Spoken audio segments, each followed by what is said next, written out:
वालेकुम, जय भीम। सभी आवाम को एक ज़रूरी इत्तला देने के लिए आज इस प्रेस कॉन्फ्रेंस का मुनाकिद किया गया है। कर्नाटक में जो सियासी हालात हमारे से गुज़र रहे हैं सब आपके आंखों के सामने है।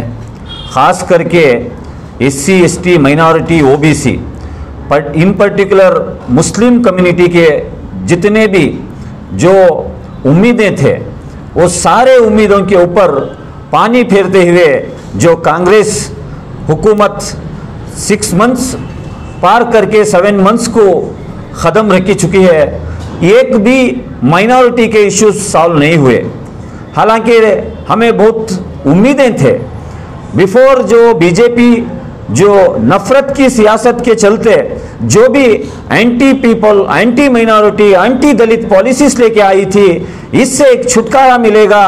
आइंदा आने वाले दिनों में माइनॉरिटी कम्युनिटी के जो भी इश्यूज हैं वो सॉल्व होते हुए नजर आएंगे, ये मानते हुए एन मास होकर फर्स्ट टाइम इन हिस्ट्री इतने लार्ज नंबर्स में सिंगल पार्टी को कर्नाटक के माइनॉरिटीज SC ST OBC से हम तायद करे थे, लेकिन वो सारे उम्मीदों के ऊपर पानी फेरते हुए कर्नाटका के चीफ मिनिस्टर सिद्धरामैया साहब जो वादे बिफोर इलेक्शन हमारे से किए थे एक भी वादा पूरा नहीं किए। मैं याद दिलाना चाहता हूं ऐसे कौन से वादे उन्होंने किए थे, ऐसा कौन सा वादा उन्होंने पूरा नहीं किया। सबसे पहला वादा यही बीदर की सरजमीन से सिद्धरामैया साहब करे थे, अगर हमारी कांग्रेस की हुकूमत आई तो बीजेपी की हुकूमत के दौरान नफरत के सियासत के चलते जो 2B रिजर्वेशन 30-40 साल से हमारा 2B रिजर्वेशन हुकूक था, जो हक था, हमारा कॉन्स्टिट्यूशनल राइट्स था, हमारे इकोनॉमिकल और सोशल बैकग्राउंड की वजह से जो रिजर्वेशन दिया गया था इसको रिस्टोर करने का वादा उन्होंने किया था। बीजेपी जो हुकूमत इसको मंसूख कर चुकी थी, फर्स्ट कैबिनेट मीटिंग हम इसको रिस्टोर करेंगे बोल के वादा करे थे। आज तक 15 से 16 कैबिनेट मीटिंग हो गए, एक सिंगल कैबिनेट मीटिंग में एजेंडा तक नहीं आया। और दूसरा वादा इन्होंने किया था अगर हम हुकूमत में आएंगे तो माइनॉरिटी के डेवलपमेंट के लिए 10,000 करोड़ रुपीस हम रिजर्व करेंगे। तो आज तक वो 10,000 करोड़ रुपए के बारे में कोई कैबिनेट में चर्चा नहीं, बजट में कहीं भी तस्गिरा नहीं, इसमें सिर्फ 2,100 करोड़ रुपए का एक वादा इन्होंने किए हैं। इसी तरीके से SC ST माइनॉरिटी OBC की बहुत बड़ी उम्मीद थी कि कर्नाटक में कांतराजू जो कमीशन की रिपोर्ट है वो बहाल करेंगे। अगर वो कमेटी की रिपोर्ट बहाल की जाएगी तो हमारी तादाद के हिसाब से आइंदा आने वाले बजट हो या आइंदा आने वाले गवर्नमेंट की स्कीम हो ये बनेंगे, तो उसको भी इन्होंने अभी तक नहीं किया। बहुत सारे ऐसे इश्यूज हैं, ये सारे इश्यूज को मद्देनजर रखते हुए social democratic party of India आज कर्नाटक में एक कैंपेन को हम लॉन्च किए हैं। ये कैंपेन का नाम है कि बावखार सियासत के लिए SDPA के साथ जुड़ो। तो कर्नाटक के SC ST माइनॉरिटी OBC और कितने दिन ये गुलामी की सियासत करेंगे? आओ हम सब मिलकर बावखार जिंदगी के लिए, हमारी वखार की जिंदगी अगर हम कायम करना चाहते हैं तो alternate political platform social democratic party of India को मजबूत करो, हम ये गुलामी की सियासत से बाहर आएंगे। और एक बात भी है, क्यों हम ये कैंपेन ये टाइम पे लॉन्च कर रहे हैं, आपको पता है पिछले 15-20 दिनों से एक एंटी मुस्लिम वेव चल रहा है कर्नाटक में। RSS बजरंग दल के लीडर्स बिला झिझक ललकार रहे हैं हमारे औरतों के बारे में, हमारे मुस्लिम कम्युनिटी के शरीयत कानून के बारे में ललकार कर स्टेटमेंट दे रहे हैं, लेकिन 9 मुस्लिम रिप्रेजेंटेटिव्स ये कांग्रेस की हुकूमत में हैं, एक भी मुस्लिम रिप्रेजेंटेटिव्स इसके बारे में मुंह खोलने के लिए तैयार नहीं। बाबरी मस्जिद का इश्यू आता है, राम मंदिर का इश्यू आता है तो शर्म आती है हमें। कांग्रेस का एक MLA अलग ऐलान बयान देता है, मैं अपने घर में राम मंदिर की भी पूजा करता हूं, अल्लाह की भी इबादत करता हूं। क्या आपका जमीर गवारा नहीं देता? आप राम मंदिर को पूजा करते हैं, राम को मानते हैं तो मानो, हमें कोई उसके बारे में दो राय नहीं है। अगर आप उसके बारे में जाना है तो जाओ, लेकिन आपको जो वोट डालकर जिताए लोग हैं, मुस्लिम कम्युनिटी के बारे में जो नफरत की सियासत के जो चर्चे चल रहे हैं, इसके खिलाफ कभी आपको असेंबली में आवाज उठाए हैं? मुस्लिम बजट के बारे में कभी आप आवाज उठाए हैं? 2B रिजर्वेशन रिस्टोर के बारे में आप कभी आवाज उठाए हैं? तो ये हर एक मुस्लिम नुमाइंदों की ये हालत ऐसी है, अगर वो उनके पार्टी में बात करेंगे तो उनकी पार्टी में उनकी इज्जत नहीं है, अगर वो बात करेंगे तो उनको नोटिस के जरिए से डराया जाता है, अगर वो बात करेंगे तो नेक्स्ट इलेक्शंस में उनको बी फार्म नहीं मिलेंगे। अरे आपको इसका खौफ होगा, आप बने हैं एमएलए बनने के लिए। Social democratic party of India Karnataka के, खास करके कल्याण कर्नाटक के आवाम को एक मैसेज देना चाह रही है, जिए तो हम इज्जत से जिएंगे, अगर जिए तो इज्जत से जिएंगे, क्योंकि ये मुल्क किसी के बाप की घर की जागीर नहीं है। इस मुल्क को आजादी के लिए जितना खून हमारे आबा और अजदादों ने बहाया है, शायद के कोई दूसरी कम्युनिटी वाले बहाए हैं। तो हमारा कॉन्स्टिट्यूशनल राइट्स है, यहाँ के कुदरती वसाइल हो, यहाँ के गवर्नमेंट हो, यहाँ के एडमिनिस्ट्रेशन हो, यहाँ के पावर में बराबर का हिस्सा हमें लेना है, वो हिस्सा लेना है। तो एक ही रास्ता बचा है, अल्टरनेट पॉलिटिकल प्लेटफॉर्म को हमें मजबूत करना पड़ेगा, वरना गुलामी की सियासत करते करते हमारी नस्ल भी खत्म हो जाएगी, हमें कोई हमारे राइट्स देने वाला नहीं। तो social democratic party of India पिछले 14 ईयर्स से ऑल ओवर इंडिया, खास करके कर्नाटक में ये जो वखार की सियासत करते करते 300 से ज्यादा इलेक्टेड रिप्रेजेंटेटिव्स को सीएमसी, टीएमसी, कारपोरेशन, ग्राम पंचायत में जिताने में हम कामयाब हुए हैं। हम पसमानदा तबकात को पावर की ओर लेके जाने की जो हम कोशिश कर रहे हैं, इसमें हमारा हाथ जोड़ो, हमारे साथ जुड़ो। हमारा मेंबरशिप ड्राइव है, ये मेंबरशिप ड्राइव में सिंपल तरीका है, आपको इस पार्टी में आकर जमना है तो आपका एक इन्वेस्टमेंट करते हुए यहां पर आना है। 20 रुपए हमारा मेंबरशिप फीस है, 20 रुपए फीस देकर हमारे पार्टी के मकसद को समझकर हमारा हाथ मजबूत करो। आइंदा आने वाले दिनों में जरूर आपके हुकूक के लिए हम ये प्लेटफॉर्म से नुमाइंदों को जिताने की हम कोशिश करेंगे, और ये नफरत की सियासत को, ये गुलामी की सियासत को एक रद्दो बदल में एक बावखार सियासत करने का एक मौका आपको social democratic party of India फराहम कर रही है। इसको सही इस्तेमाल करो, इसको मजबूत करो, हम सब मिलकर कर्नाटक को मजबूत करेंगे, माइनॉरिटी, एससी, एसटी, ओबीसी को भी मजबूत करेंगे, इनके पॉलिटिकल रिप्रेजेंटेशन को बढ़ाएंगे।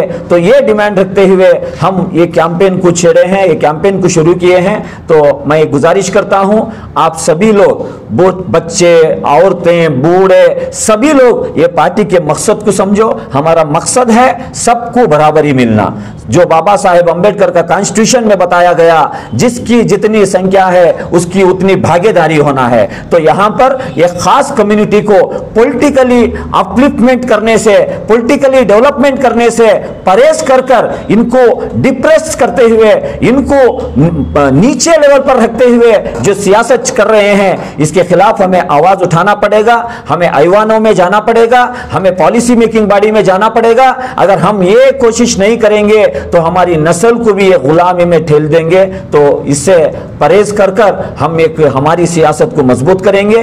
तो पूरे कांग्रेस, जेडीएस और जितने भी सेक्युलर मेंटालिटी रखने वाले जितने भी लीडर्स हैं, उनको भी हम अलग ऐलान ये हम यहां से इन्वाइट करते हैं, आ जाओ, हम सब मिलकर एक वखार की सियासत करेंगे।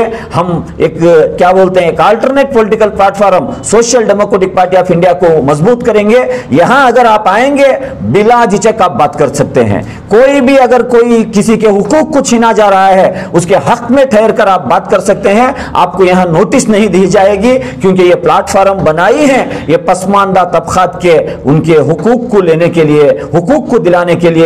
तो मैं लिहाजा आज के इस प्रेस कॉन्फ्रेंस के जरिए से कल्याण कर्नाटक के ये इलाके के अवाम से गुजारिश करता हूं, ये हमारा कैंपेन जनवरी मंथ में चलने वाला है।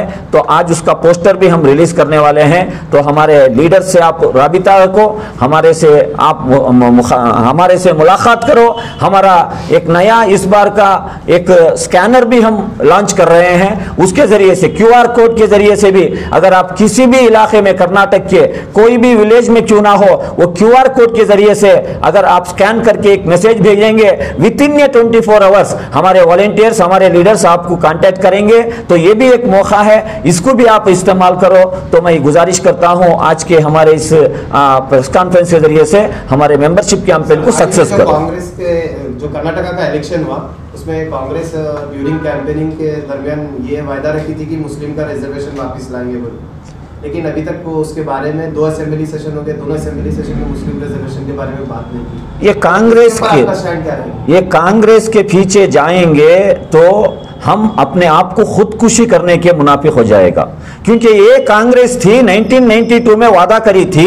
पीवी नरसिम्हा राव कांग्रेस के वक्त के प्राइम मिनिस्टर, बाबरी मस्जिद को जो आपकी शहीद किया गया है हम वहीं पर रिबिल्ड करेंगे। क्या हुआ? आज तक रिबिल्ड नहीं हुआ। पीवी नरसिम्हा राव भी दुनिया से चला गया। आज वही कांग्रेस क्या स्टैंड ले रही है? राम मंदिर का देन कांग्रेस का देन है, बिल्कुल देन है, क्योंकि राजीव गांधी ही उसका ताला ओपन किया था। तो सेम सिचुएशन, ये जो रिजर्वेशन रिस्टोर करेंगे बोल के बोले थे, आज ये क्यों नहीं दे रहे मालूम? बीजेपी की आईटी सेल के प्रोपोगंडा को डर कर ये नहीं कर रहे। अगर इनको करने का इरादा भी है तो इनके जो आज कैबिनेट के जो मिनिस्टर्स हैं ये एक पैंतरा फेंकेंगे। अगर आप ये करेंगे तो बीजेपी उसको वाबिला मचाएगी। यही सिद्धरामैया साहब बच्चियों के हिजाब के बारे में मैसूर में स्टेटमेंट दिए, 12 घंटे within 12 hour U turn मार दिए। क्यों? क्योंकि बीजेपी वाबिला मचा दी। तो हमें भी बेंगलुरु से लेकर बेलगाम तक तकरीबन 6 दिन का हम जाता किए थे, यही डिमांड को रखते हुए। जो सुवर्णा विकास सौदा में जो विंटर सेशन चला था, हम वहीं पर हमारे डिमांड को लेके गए थे। तो तब आकर एक मिनिस्टर, कैबिनेट मिनिस्टर आके हमारे अहवाल को लेकर, नहीं हम इसके बारे में गौर फिक्र करेंगे, ये बात बता के गए, लेकिन ये नहीं करेंगे। ये कांग्रेस धोखा ही देते आई है माइनॉरिटी को, कभी भी ये इनके हुकूक को नहीं देगी, ये हुकूक को छीन के लेना पड़ेगा। तो हम ये प्रेस कॉन्फ्रेंस के जरिए से ये भी आपको वाजे कर रहे हैं, अगर आप ये 2B रिजर्वेशन रिस्टोर नहीं करेंगे, पार्लियामेंट इलेक्शन में आपको करारा जवाब ये कम्युनिटी देगी। याद रखो, करारा जवाब देगी, क्योंकि ये कम्युनिटी के वोट क्या है, उसका पावर कितना है, ये awareness social democratic party of India दिला रही है। आपको पता है, मालूम है, लास्ट असेंबली इलेक्शन में इन मास के आपके पार्टी को हम तायद किए, पूरे मुस्लिम कम्युनिटी तायद करे। आप उसका सिला क्या दिए? क्या सिला दिए? धोखा दिए। ये धोखेबाजी की सियासत को छोड़ो, अभी भी मौका है, सुधर जाओ। पार्लियामेंट इलेक्शन में आप हमारे घरों को, दहलीजों को वोट मांगने आएंगे तो घर का हर एक बच्चा पूछेगा, कहां गया हमारा रिजर्वेशन, कहां गए आपके वादे, कहां गया 10,000 करोड़ बजट? ये आपको जरूर क्वेश्चन करेंगे, सवाल करेंगे। हिजाब बैन पे भी सिद्धरामैया ने जो अभी बोला, आपने यू टर्न ले लिया है, क्या एक पॉलिटिकल एजेंडा था उनका एमपी इलेक्शंस के रिगार्डिंग? बिल्कुल, उनको अभी बहुत अच्छे तरीके से मालूम है मुस्लिम कम्युनिटी को कुछ भी करो या मत करो, इनके वोट फ्री में आने वाले हैं, होलसेल में आने वाले हैं। इनको बस एक स्टेटमेंट दे दिए तो काफी है। ये सिद्धरामैया बहुत अच्छे तरीके से स्टडी कर ये स्टेटमेंट दिए हैं। हमारा मानना ये है, अगर ये तरीके की सियासत करेंगे तो उसके मद्दे मुकाबिल हमारी कम्युनिटी इसके बारे में सोचना है। अभी मैं पूछना चाह रहा हूं, लास्ट यही असेंबली इलेक्शन में लैपटॉप पकड़कर आने वाले हमारे मस्जिदों में, मदरसों में, मुस्लिम मोहल्लों में आकर, नहीं बीजेपी को हराना है तो कांग्रेस को वोट डालो, कांग्रेस आ गया तो पूरा सही हो जाएगा बोल के वादा करने वाले कहां गए ठेकेदार? आज हम क्वेश्चन कर रहे हैं, आज आप क्यों नहीं पूछ रहे सिद्धरामैया को? हिजाब के बारे में स्टेटमेंट देकर within 12 hour U turn मारता है, ये क्यों आप धोखा दे रहे हैं बोल के पूछने वाले कहां गए? तो हमें एक नई मुहिम भी छेड़ रहे हैं। जनवरी 10 to 15 कर्नाटक के सभी मुस्लिम इलेक्टेड रिप्रेजेंटेटिव्स, जितने भी एमएलए हैं, मिनिस्टर हैं, एमएलसीज हैं, इनके कॉन्स्टिट्यूएंसी में ही हम, यानी इनके घर में ही, इनके घर यानी होम कॉन्स्टिट्यूएंसी में ही हम मुंह खोलो, चुप्पी साजो, चुप्पी मत करो, मुंह खोलो बोल के कैंपेन हम चला रहे हैं। बात करो कम से कम। किसके लिए डर रहे हैं आप? जाके एक दिन जवाब देना है। किसके लिए डर रहे हैं? हाईकमान के लिए डर रहे हैं, नोटिस के लिए डर रहे हैं। अरे लात मारता हूं मैं इसी सियासत को, इसे एमएलए गिरी को, जो अपने जमीर को धोखा देते हुए आप सियासत कर रहे हैं। हमें मालूम है आपके दिल में ये बात खटखटा रही है, क्योंकि हमारे बच्चों के हिजाब के मसले में, हमारे माइनॉरिटी बजट के विषय में, हमारे 2B रिजर्वेशन के बारे में अभी कांग्रेस की गवर्नमेंट बात नहीं करती। बोले तो आप वहां पर क्या करने के लिए रिप्रेजेंटेटिव होकर जीत के आए हैं? बात करो कम से कम। आपके जमीर को ललकारने की कोशिश हम कर रहे हैं। अगर आपको सहारा चाहिए तो एसडीपी का सहारा ले लो। आपको डर होती है हम आपके हक में खड़ेंगे, लेकिन आप कम्युनिटी के ताइद में खड़ो, कम्युनिटी के हुकूक के लिए आवाज उठाओ। ये भी हम मैसेज दे रहे हैं। यही जनवरी में 10 से 15 तारीख तक कर्नाटक के सभी खास करके मुस्लिम एमएलए के घर के सामने, यानी उनकी कॉन्स्टिट्यूएंसी में ही हम प्रोटेस्ट करने का भी डिसीजन लिए हैं।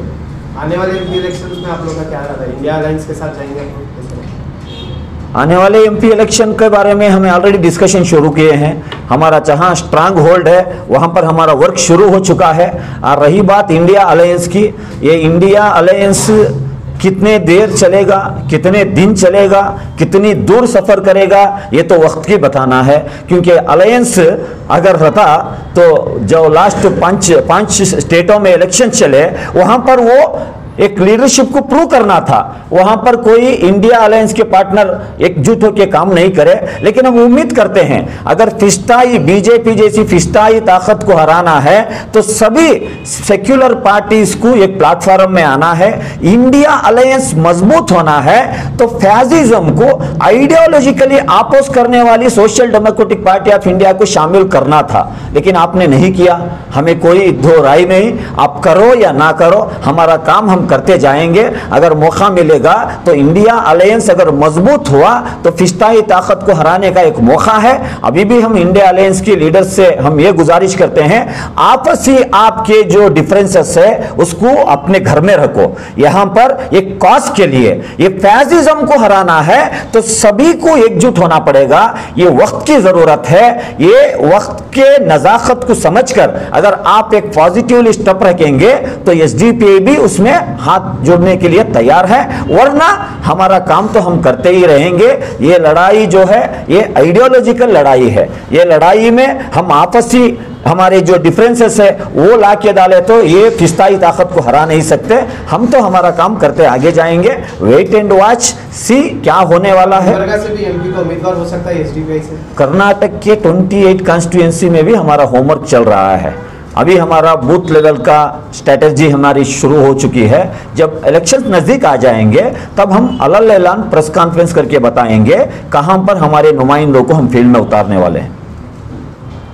तो हमारे स्टेट सेक्रेटरी अब्दुल रहीम पटेल साहब बात करेंगे। Social democratic party of India Karnataka state में जॉइन एसडीपीआई बोलकर कैंपेन शुरू की है। हर साल हमारा ये मेंबरशिप कैंपेन होता है फरवरी के या जनवरी के महीने में। इस बार जनवरी 2024 में 10 जनवरी से लेकर 31 जनवरी तक हमारा ये मेंबरशिप कैंपेन चालू हो चुका है। जो भी लोग जो नौजवान सोशल एक्टिविस्ट हैं, पॉलिटिकल एक्टिविस्ट हैं, अपने महल्ले में, अपने एरिया में, अपने शहर में, अपने गांव में लोगों के लिए, सोसाइटी के लिए जो पॉलिटिकल वर्क करना चाह रहे हैं, उन लोगों से अदबन रिक्वेस्ट है कि social democratic party of India को ज्वाइन कीजिए। यहाँ पर एक ऑर्गेनाइज तरीके से, एक आइडियोलॉजी बेस्ड तरीके से, एक टीम वर्क से हम पॉलिटिकल वर्क कर रहे हैं। आपको जिस तरह एक प्लेटफॉर्म की ज़रूरत है, हमें भी आप जैसे एक्टिविस्ट, आप जैसे अच्छे लोग जो ज़मीनी सतह पर उतर कर लोगों की भलाई के लिए जो काम कर रहे हैं, हम अगर एकजुट होकर एक प्लेटफॉर्म में आकर अगर काम करेंगे तो बहुत अच्छा काम होगा। मैं आप सभी से लोगों से रिक्वेस्ट करता हूं कि social democratic party of India का जो ये जनवरी मंथ में जो जॉइन एसडीपीआई कैंपेन चल रहा है, बहुत सिंपल तरीके से आप ज्वाइन कर सकते हैं। एसडीपीआई के लीडर्स या वेबसाइट पर जाकर आप वहाँ पर हमारा QR कोड है उसको स्कैन करें तो इमीडिएटली 24 आवर्स में हमारे रेस्पेक्टिव जो असेंबली के लीडर्स हैं या डिस्ट्रिक्ट के लीडर्स हैं आपको कांटेक्ट करेंगे। या तो हमारे जो पैम्पलेट्स हैं, पैम्पलेट्स के पीछे हर असेंबलीज में किसको किसको कांटेक्ट करना उसका नंबर है, डिस्ट्रिक्ट के लीडर्स को कांटेक्ट करने का नंबर है। आसानी से आप हमें कांटेक्ट कर सकते हैं। आइडियोलॉजी एसडीपीआई की आपको सबको पता है, एक साफ सियासत के लिए एक अल्टरनेट पॉलिटिक्स। कर्नाटक में कांग्रेस और बीजेपी के बाद अब थर्ड जो पॉलिटिकल पार्टी आपके सामने अल्टरनेटिव बनकर जो आ रही है वो social democratic party of India है, क्योंकि जेडीएस का पता नहीं उसकी कौन सी आइडियोलॉजी है, वो कहाँ जाके काम कर रही है, आप सबको उसके बारे में पता है। तो थर्ड एक पॉलिटिकल फोर्स की तरह पे, एक अल्टरनेट ताकत की तरह पे social democratic party of India आपके सामने आ रही है। आपसे रिक्वेस्ट है अदबन कि एसडीपीआई को ज्वाइन करें। जो भी आपका सवाल है, जवाब है, हम इंशाल्लाह हम बैठ कर उसको डिस्कस कर आप मुतमईन होकर एसडीपीआई में आ सकते हैं। तो और एक मरतबा जो भी महल्ले में, अपने शहरों में, अपने ग्राम पंचायत विलेजेस में जो काम कर रहे हैं, ख़ासकर सेडम, अलंद, चितापुर, चिंचोली, जो असेंबली लेवल्स हैं, वहाँ के यूथ से मैं रिक्वेस्ट करता हूँ कि एसडीपीआई को ज्वाइन करें। इस प्लेटफॉर्म को आप अपने असेंबलीज़ में ले जाकर काम करने की कोशिश करें। शुक्रिया।